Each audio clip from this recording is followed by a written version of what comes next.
So my name is Ana Miguez and I work as a lead UI developer at Field Intelligence, where we take care of improving the supply chain for pharmaceuticals in emerging markets, currently operating in Nigeria and Kenya. And this is where a lot of my experience comes from when it comes to web performance in these markets. And I also hold the title of Google Developer Expert in Web Technologies area. Specialization is web performance. And I've been passionate and speaking about web performance and tinkering with it for years now, I think, since like 2016. And all of the things I knew turned out that they might not be true for all the markets when I started to work at my current company around 3 years ago. So the title of the talk is The Secret Web Performance Metric No One is Talking About, and it's a completely catchy title that, it's to get people to listen to the talk, but, it's just catchy. So to get us all on the same page, let's start with the quick definition of web performance. So web performance refers to the speed in which web pages are downloaded and displayed on the user's web browsers.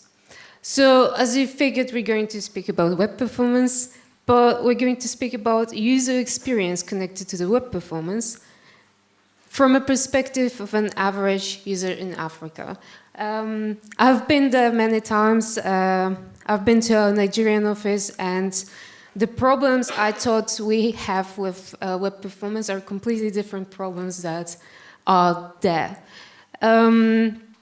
And even seeing just my colleagues, their daily struggles and seeing users of our app trying to fiddle with it and make use of it in this environment, it was really eye-opening to me. And you might think, well, why should you care? Like, Africa is far. You mostly are here in London working on European apps, or maybe for the American market. Well, maybe, but maybe you also wind up working for a company like me, from Poland, weirdly. But also it is a problem for anyone that is, first of all, using an old device. To think of your old folks or someone who's just not upgrading their phone on a yearly basis. Anyone who's located in a rural area without a high-speed connection, whose internet can be sloppy at times, or anyone who's using an enterprise app that is downloading loads of data, hard to optimize, and basically it's really hard to make it performant.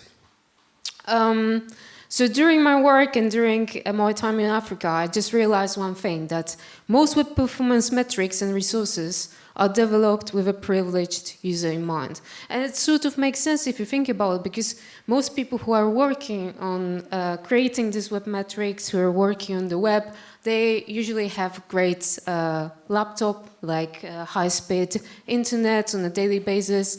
Their struggles are a bit different. I don't know, like if you see articles about web performance metrics, they'll mention things like average device, which is not the same as average device my clients are using. They'll also mention that speeding something by 100 milliseconds, it's never 100 milliseconds in there, unfortunately. And also, they'll, for example, if you see any stat pages that should make you interested in web performance, wanting to optimize web performance, they'll mention things like, yeah, we sped this up by, make it speedier, make it faster, by 100 milliseconds, and because of that, we basically are now earning like $1 million more a day or something like that, And well, for these users, like this 100 milliseconds is never gonna make that much of a difference, because it's not unusual for me to get a request from our tech support that, I was waiting for 2 minutes for this page to load, and it finally loaded, but it feels like slightly less fast than usual, and they send me a video of like 2 minutes spinning, and at the end there's like, there's something loading finally, because for example, someone messed up the configuration, they have used it as downloading like all the data we have basically. So for some users, this good web performance is not achievable at all. And the thing that we're striving for markets like US markets and like optimizing things to be just like lightning speed, it's just like never going to happen. These users like have a bit different objective just to be able to use the tool. And to tell you why this is the fact in specifically this market, I'll give you a bit of a background now. And I'll start with this quote from the, what was it? Cache.js Misconceptions article. So at a high level, there are two primary performance bottlenecks on the web. First of them is networking, which is the round-trip time to acquire an asset or data payload from a remote server. And second one is end-user device compute, which is the amount of computational overhead required on the end-user device. And we'll dive into this. I know it sounds like nothing now. So first one, networking. It oddly sounds a lot like a definition of latency, which is generally considered to be the amount of time it takes from when a request is made by the user to the time it takes for the response to get back to the user. So user pulls out the device, they try to open a website, and the time passes between like when the request is sent from the device and then to get back to the server. And unfortunately, latency is in most parts of Africa is really high, and it's because of the lack of infrastructure. This is the second biggest continent. I'm going to speak mostly about Africa because this is what my experience is, but it can be any rural area basically. But it's the second biggest market, second biggest continent, and they have less CDN set up than, I don't know, like a lot of places that are much smaller than Africa. And unfortunately, probably it's not going to change easily. Obviously, we have Starlink now, but it's very expensive. It's not that achievable. And I saw stats somewhere that around 90% of web pages in Nigeria, they're hosted outside of Africa, and a lot of them are hosted in US. So this is a physical barrier. Like you make a request and it needs to go, across the ocean and back. And it just takes longer, which means that the latency and time to first byte was going to be longer. Just as said on the slide, I just saw it on my screen here.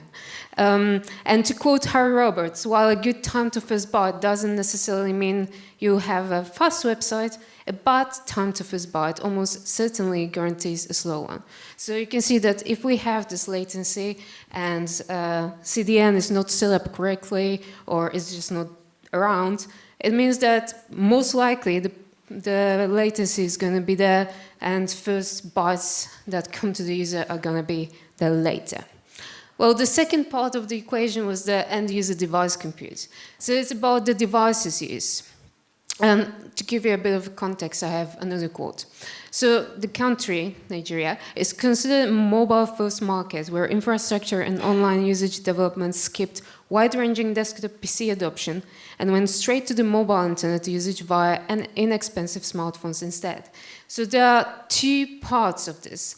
First of all, inexpensive smartphones. This means that a lot of people are using a bit slower devices than we do in here. Like, for example, there's a brand called Techno, which is produced in China, and it's quite popular, and it has two qualities that people are looking for. First of all, it's cheap, and second of all, it keeps battery for a very long time, and you can't take it for granted that the generators will be working, that you have power all the time, so you want things to just stay up for a long time. And also, for a lot of users, the mobile device is like the only way they're accessing internet. Like a lot of users for the first time access internet using the mobile, and it's not like they can switch to the desktop if something doesn't work on mobile. If their mobile fails to load some page, a lot of them just don't have other device than their mobile device. And to quote Adi Osmani, time spent in Pause Compile can often be 2 to 5 times as long as on phones as on desktop. But in this quote, probably we mean like high-end phones. Like, you might not be seeing this like well, but basically it shows the better your device is, the faster the browser is able to process what's going on in there, which makes sense, right? So basically, the cheaper the device, the worse it is at processing. And what is happening, once your browser already fetches all the data with this higher latency and like slower, then it needs to make sense of the things that it's fetched. And if your device is slow in general, it will also take longer, which means for a lot of users, it's like double hit on the performance. And well, they just never will get anything fast because from these two angles, they already are a bit underprivileged. And this is why I wanted to propose this catchy secret web performance metric, patience. And yeah, it's very hard to benchmark, and I just want to propose the definition of it, which is how long are you willing to wait for the website to load before you decide it is broken. And this is the mindset that a lot of my colleagues have. And this is the mindset that most likely a lot of us used to have as well. Like Chris mentioned waiting with like modem and going offline and things like that. Back in the day, I remember when I first got internet and I would download the music video just to rewatch it. And I was able to wait, you know, long time for it to download. Imagine now, if you go on YouTube and something doesn't buffer like immediately, you think this is broken and nothing is working. Like our span of our patience has dropped insanely from when we were starting with the web. And it's the same, like probably if you need to, then you're going to wait. Maybe if you're exposed to some conditions, for example, you go on holiday into some area where the connection is a bit patchy, then you also expect like worse performance. So like basically you get brought into this and then you're fine with it. So that's why these metrics that we have and the definitions and like the optimizations that we can make for web performance, they're not really applying to the market I work for, which kind of sucks because this is what I'm like very interested in and like passionate about. And then I work at this company and well, I can optimize loading something, but it doesn't really change much for anyone because things are gonna load slow anyway. But if everything is slow, what can we do? Well, there are some things that we can do that are a bit unorthodox when it comes to optimizations for web performance, and this is what we're going to talk about now. First of all, the visibility of system status. This is the most important thing because if your user is waiting, they need to know what they're waiting for and if their wait is justified. So to quote one of the 10 usability heuristics by Norman Nielsen, the design should always keep users informed about what is going on through appropriate feedback within a reasonable amount of time. So basically we want to let the user know if what they're waiting for is there or if something is broken. So you want to make sure to give user information as fast as possible first. What is going on? Something is downloading, something is syncing, something is broken. How long it can take, but only if you actually have information about this, because you know having this placeholder text like, oh, it will only take a few seconds, doesn't mean anything if it's going to take 2 minutes in reality, right? And also you want to let them know once error occurs and what can be done about this. For example, if they need to refresh the page, if they need to contact support, maybe they went offline. If you have this information, you need to give it to them. I really like what Google Maps app is doing, that when you're downloading the offline map, they'll tell you how much space it will take, it will give you the information about the status of the download. It will tell you about potential issues in the future. It will tell you if there's an error. It will tell you how to use it later. So it's like guiding you through the process and giving you a lot of additional information as you go.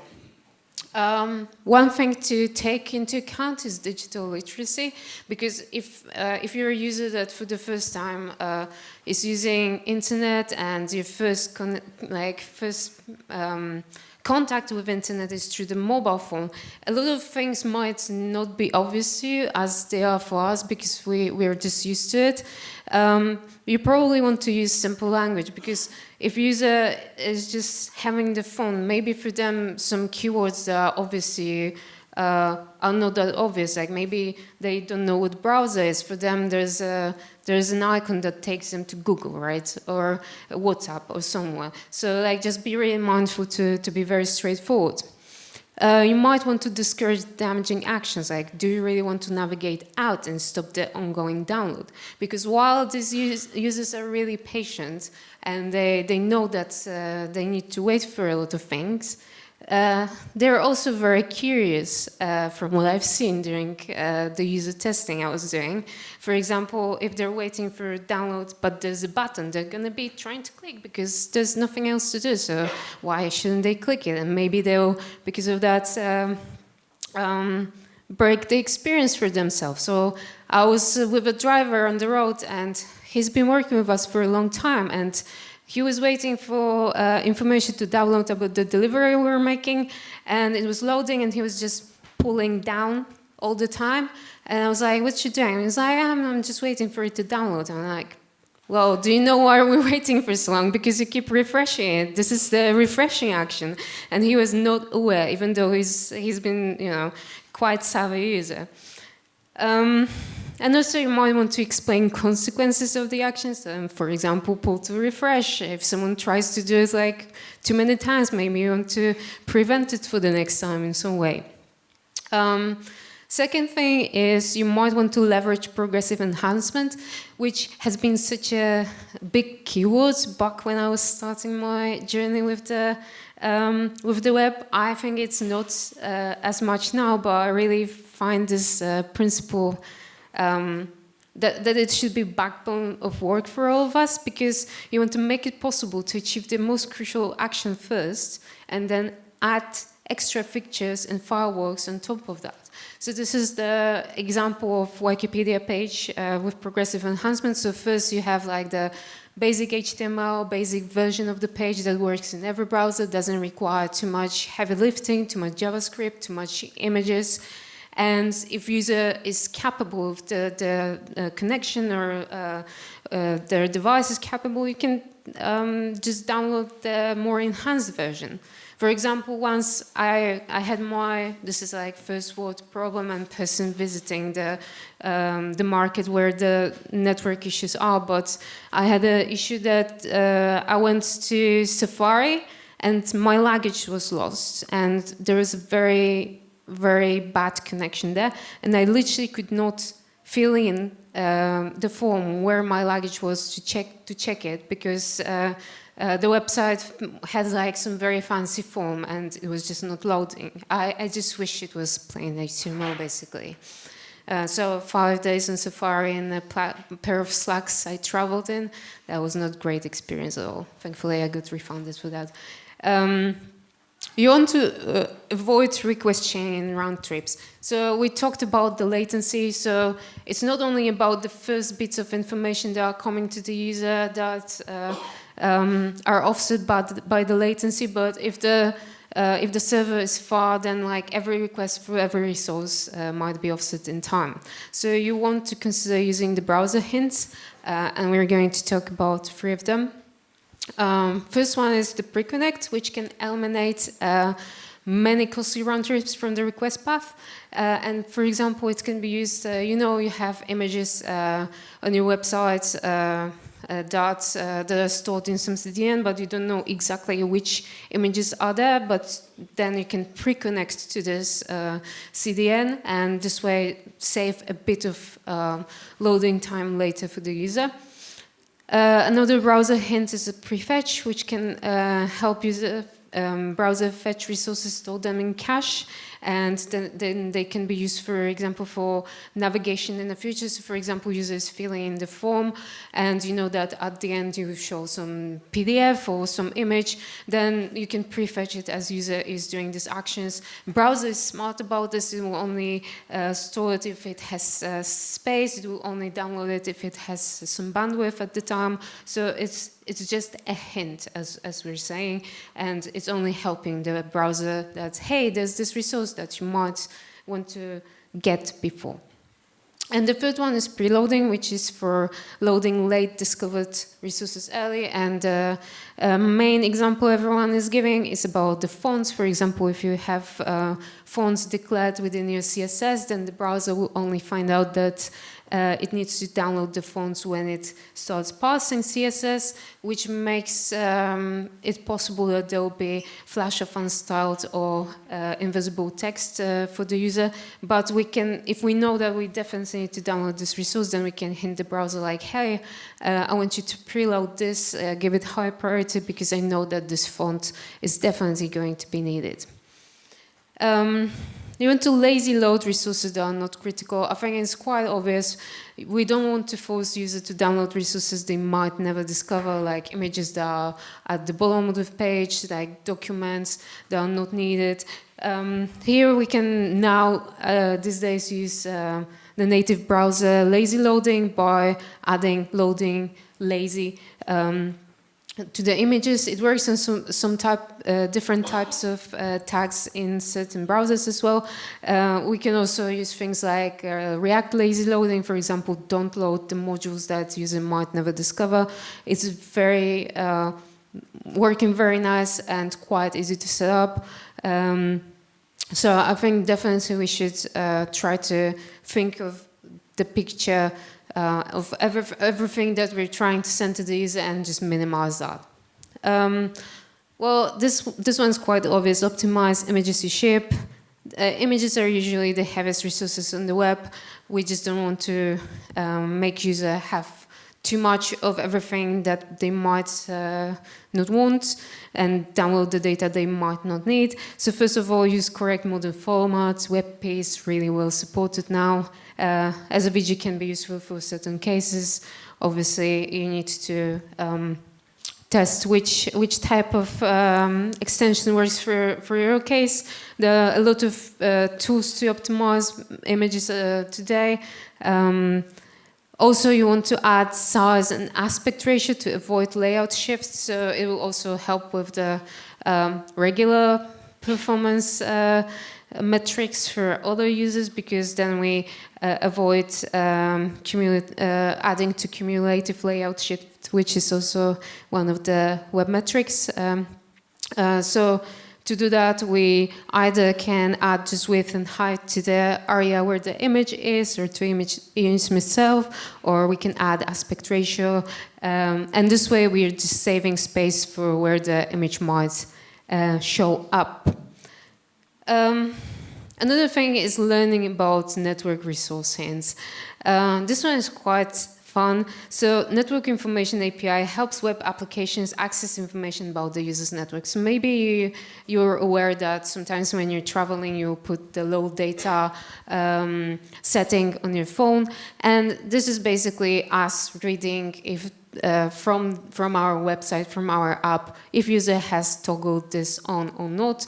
Navigator connection save data will tell us if user has this setting on, and then we can be a bit more empathetic about the needs and maybe ship them a version of the website before the progressive enhancement, not ship images. Just be mindful that they don't want to use too much data. Limiting third-party resources. They can delay initial load of the page. We all know that our page can be really, really optimized, and then someone tells us, oh, we need this Hotjar tracking, we need this, Google Ads or whatever. You might want to load them asynchronously or defer them to make sure that they're not blocking the main thread when the browser is trying to make sure that the website is working for the user correctly. You might also try out Partytown from the Builder.io, which is well, a really cool but still experimental tool, which basically takes your third-party resources and runs them outside of the main thread, offloading the work for the browser. Is there anyone who successfully used Partytown? All right, one person. I can't put my hand up myself because I tried and yeah, exactly. It was like sort of not always working for my case. But I'm really hopeful that this is going to be the future and it will go out of beta soon. Then testing for back and forward cache. You might not be aware of this, but a lot of browsers, actually all browsers now, do it by default, that if you navigate to the page and then you click back in the browser, they take the snapshot of your previous page and then they can just pull it up without any downloads, anything. They just have the snapshot. It can be immediate. So if the user clicks on navigation item by mistake, it can minimize the time to navigate back. Unfortunately, there are things we can do to prevent it from working. So now there's a tool in the application tab, and on the left there's a cache sub-tab, and in it there's back-forward cache. And the tool lets you click this blue button and test if your back-forward cache is working correctly. And if it's not, it will tell you what can you do to make it work correctly. So this is really useful because this back-forward cache is really they're really pushing it now. Like this tool is quite new, but if you have back-forward cache working correctly, it can really make the experience smoother for all users, not just the users in emerging markets, I believe. And in summary, let the user what is going on. Load initial information early. Progressively enhance your website. Avoid request chaining and use resource hints to make sure that the user is getting the information they need faster. Lazy load content. Optimize images always on the fly as well. I forgot to tell you about that earlier, but you know, if you have blog with images, you see the end for that.